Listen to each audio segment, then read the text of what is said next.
More on mole particle calculation की बात करते हैं जी। हमारे पास जो है एक क्वेश्चन दिया हुआ है, यानी कि मीथेन जो CH4 जिसको हम लिखते हैं, C से कार्बन को हमने रिप्रेजेंट किया हुआ, H4 से हाइड्रोजन है हमारे पास।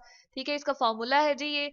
हमारे पास मेजर कंपोनेंट है नेचुरल गैस का, यानी कि जो हम सुई गैस जिसको यूज कर रहे हैं, ठीक है, उसको भी हम क्या कहते हैं, नेचुरल गैस कहते हैं जी। ठीक है, और इसके अंदर हमारे पास बहुत ज्यादा अमाउंट में क्या मौजूद होता है जी, मीथेन गैस मौजूद होती है। ठीक, अब इसके हमने क्या कैलकुलेट करना है जी, मॉलिक्यूल्स को कैलकुलेट करना है, यानी इसके कितने मॉलिक्यूल हैं।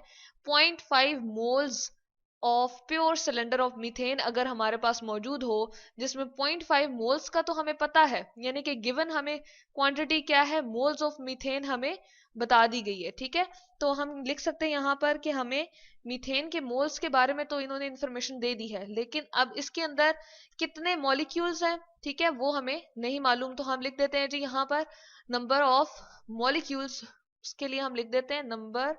नंबर के लिए NO मैंने लिखा है जी, रिप्रेजेंट नंबर ऑफ मॉलिक्यूल्स। ठीक है, यानी कि कितने मॉलिक्यूल मीथेन के जो है वो हमारे पास इसके अंदर प्रेजेंट है, मॉलिक्यूल्स ऑफ, चले हम लिख देते हैं CH4। ये हमें चूंकि नहीं पता तो हम इसके सामने क्वेश्चन मार्क लगा देते हैं। ठीक है, ये हमने मालूम करने।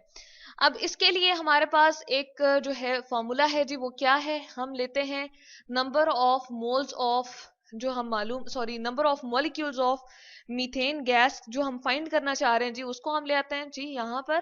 ठीक है, और इसको क्या करते हैं जी, हम इक्विवेलेंट करते हैं इससे कि जितने इसके नंबर ऑफ मोल्स हमें पता है, यानी कि मोल एक कैलकुलेशन की, केमिकल्स को कैलकुलेट करने की, या उनकी, जिस तरह हम आटा या चीनी लेकर आते हैं तो ग्राम में मेजर करते हैं, इस तरह से केमिकल्स चूंकि बहुत स्मॉल होते हैं, तो इसके लिए हम क्या वर्ड यूज करते हैं जी, मोल का वर्ड यूज करते हैं, जो कि केमिकल्स की कैलकुलेशन या उसकी वे करना, उनको मेजर करना, उनका वजन मेजर करना जो है वो बहुत छोटी अमाउंट में होता है, इसलिए हम वर्ड जो यूज करते हैं मोल्स यूज करते हैं। तो यहाँ पर लिखेंगे जी हम उसके जितने भी नंबर ऑफ मोल्स हैं जो कि हमें गिवन है।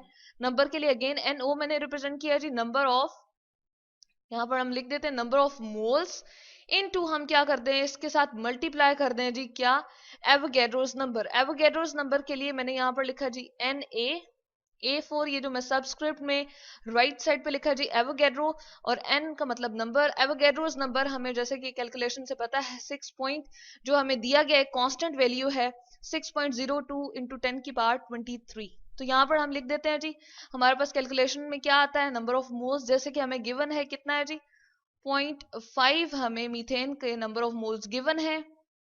ठीक है जी, यहाँ पर मैं लिख देती हूँ मोल्स, और इसको हमने क्या करना है जी, मल्टीप्लाई करना है 6.02, यहाँ पर हम लिखते हैं, चलें डिफरेंट कलर से हम इसको रिप्रेजेंट कर देते हैं, 6.02 इंटू 10⁻23 से हम क्या करेंगे जी, इसको मल्टीप्लाई कर देंगे, तो ये हमारे पास क्या आ जाएगा जी, हम नंबर ऑफ मॉलिक्यूल्स को फाइंड करना चाह रहे हैं।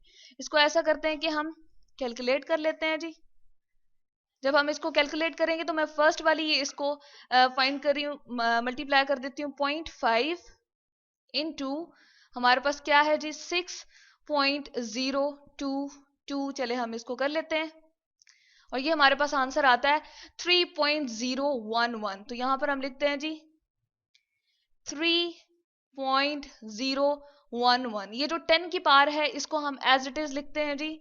ठीक है, जब ये मल्टीप्लाई करेगा तो हमारे पास ये इसके एज इट इज आ जाएगा। तो ये हमारे पास क्या आ गया जी, नंबर ऑफ मॉलिक्यूल्स आ गए हैं, किसके आ गए हैं जी, मीथेन के, जो कि हमारे पास किस में प्रेजेंट थे, 0.5 मोल्स में प्रेजेंट थे। तो यहां से हमने क्या मालूम कर लिया जी, मीथेन के मॉलिक्यूल जो कि हमारे पास कितने हैं जी, 0.5 moles of pure cylinder methane का अगर हमारे पास हो, तो उसके अंदर हमने क्या कैलकुलेट कर लिया, जो उसके मॉलिक्यूल की तादाद को, जो कि हमारे पास निकल आई है 3.011 इंटू 10⁻23।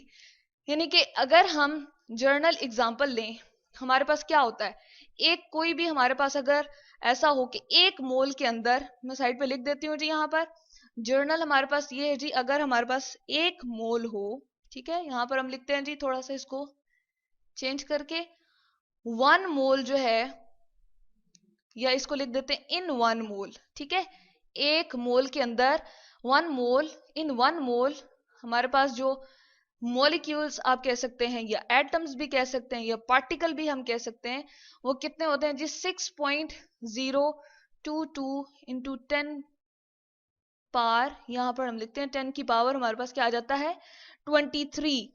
यानी कि अगर हम 1 मोल ऑफ मीथेन ले लेते तो उसमें कितने होते जी 6.022 इंटू 10 की पावर 23 हमारे पास क्या होते हैं जी उसके मॉलिक्यूल्स होते हैं। मैं यहां पर लिख देती हूँ जी मॉलिक्यूल्स, क्योंकि हम मॉलिक्यूल की बात कर रहे हैं, CH4 एक पूरा मॉलिक्यूल है।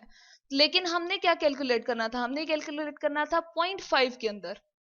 तो जब हमने 0.5 के अंदर कैलकुलेट किया तो ये 1 का हाफ है, यानी कि अगर मैं 1 को डिवाइड करूं 2 पे, आधा कर दूं, जिस तरह हम इस पे अगर करें 1, इसको साइड पे थोड़ा सा हम करते हैं जी, 1 डिवाइडेड बाय 2 करूं तो हमारे पास क्या आंसर आता है 0.5। जिस तरह हमारे पास इसको आधा करने से, यानी कि 1 मोल को हमने जब आधा किया तो 0.5 आंसर आया था, इसी तरह से जब हमने 6.022 इसके अंदर जितने भी मॉलिक्यूल्स थे उसको भी हमने आधा कर दिया, यानी कि हाफ हो गए हमारे पास नंबर ऑफ मॉलिक्यूल्स। 1 मोल के अंदर हमारे पास हम कह सकते हैं कि 6.022 इंटू 10 की पावर 23 हमारे पास मॉलिक्यूल्स थे। तो जो हमारे पास बन जाता है जी हाफ मोल, यानी कि 0.5 मोल्स अगर हमारे पास मीथेन गैस का मौजूद हो तो उसमें हमारे पास कैलकुलेशन क्या आएगी, नंबर ऑफ मोल्स को मल्टीप्लाई कर देते हैं एवोगैड्रो से, तो वो हमारे पास हाफ उससे कंपैरिजन में आ जाता है, यानी कि नंबर ऑफ मॉलिक्यूल्स भी उसमें आधे हो जाएंगे। तो ये है जी हमारे पास कैलकुलेशन के मीथेन गैस अगर हमारे पास मौजूद हो, उसके 0.5 मोल्स हो, तो उसके मॉलिक्यूल्स जो है हमारे पास कितने आंसर आ जाता है जी, हमारे पास आ जाता है 3.011 इंटू 10 की पावर 23 मॉलिक्यूल्स उसमें मीथेन के प्रेजेंट होंगे।